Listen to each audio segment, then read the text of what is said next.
This press conference was unprecedented. We're inside the LOB here in Concord, and Attorney General Joe Foster addressed the media talking about what an unusual situation this was. They were addressing the 205 indictments handed up by two separate grand juries against Nathaniel Kibbe. Kibbe, at this point, it's interesting to note, has been held on a single kidnapping charge on $1 million bail.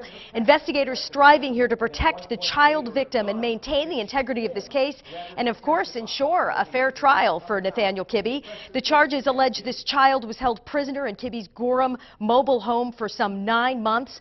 Prosecutors say Kibbe put a bark collar on the teen to keep her quiet when he was away at work and punished her for various transgressions with a taser. The teen was raped over and over again and assaulted, according to prosecutors, in such a degrading and horrifying way that many of those details have been redacted in the paperwork. The torture and abuse of this girl included being tied to a bed with access to water via an aquarium tube. Prosecutors are now focusing on protecting this child now that she is home and healing. Here's Jane Young. Taking every step possible to protect the child from the intense scrutiny which is bound to flow from these indictments. Balancing these competing interests has been challenging, and it has been the subject of ongoing discussion and debate. I recognize that this victim's identity is known, and I know that we cannot unring that bell now that this child has been in the public eye for so many months.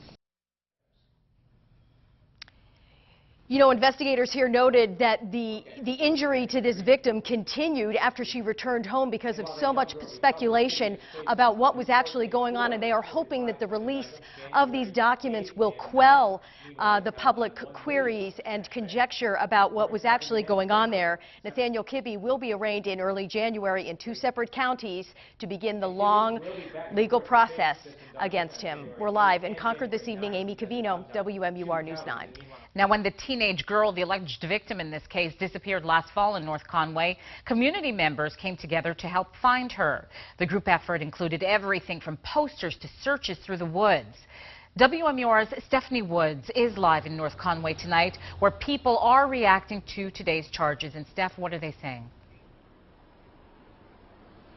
Absolutely, Shelley. We're here in Northway Plaza, which normally would be a time of merriment, people coming out and doing their holiday shopping. But we talked to a lot of people here, residents in North Conway, who say that they're outraged and disgusted by the alleged charges.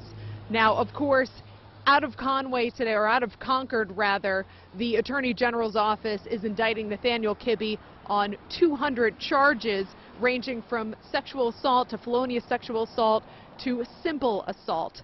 And we talked to some shoppers here who say that they're simply outraged. Now, back in last year, October 9th, a teenage girl out of North Conway went missing, and a lot of people in the area rallied around her family and searched for her.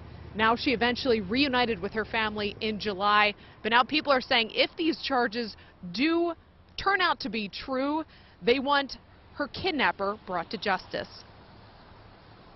It just blows my mind that people out there are that evil and can do something to another human being. And I feel awful for her family, I feel awful for her, and I hope somehow, someday she can get through it and it's in the past, but I just feel awful. It's heartbreaking. I'm a firm believer that if somebody's caught doing something of immense proportion, that they should be punished accordingly. And if the man's convicted of these charges, we should give him an adequate response.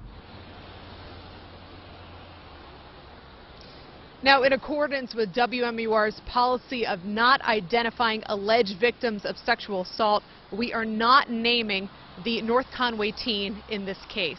Live in North Conway, Stephanie Woods, WMUR News 9. Our legal analyst, attorney David Ruoff, joins us live from the newsroom now. And redacted portions of indictments, is that rare? And who or what is being protected here, the victim or the case against the suspect? Well, it is somewhat rare, and I think the Attorney General's office is concerned about protecting both of those interests. The integrity of the trial that's going to take place in this case, and also to make sure that the privacy of the victim is protected as well. And would the victim in this case likely be called to testify, and if so, would her identity continue to be protected? Well, I think at the trial she's going to be exposed to the media. Obviously, there probably won't be any cameras that will be allowed on her, but her identity will be something that she's going to have to testify to.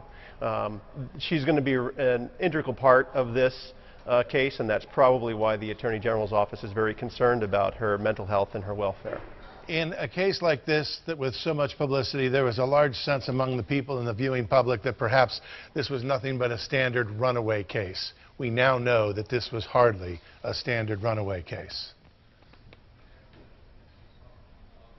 Agree? That's definitely true, and that's what we call an atmospheric in the beginning of the investigation, and I think that really accounts for why there's been a significant shift after she returned to the house. And there have been some genuine questions about, well, what's this case all about? These indictments paint a pretty horrific picture of what she endured during those months. And if he's convicted, I think that'll go a long way towards helping her heal in the long run.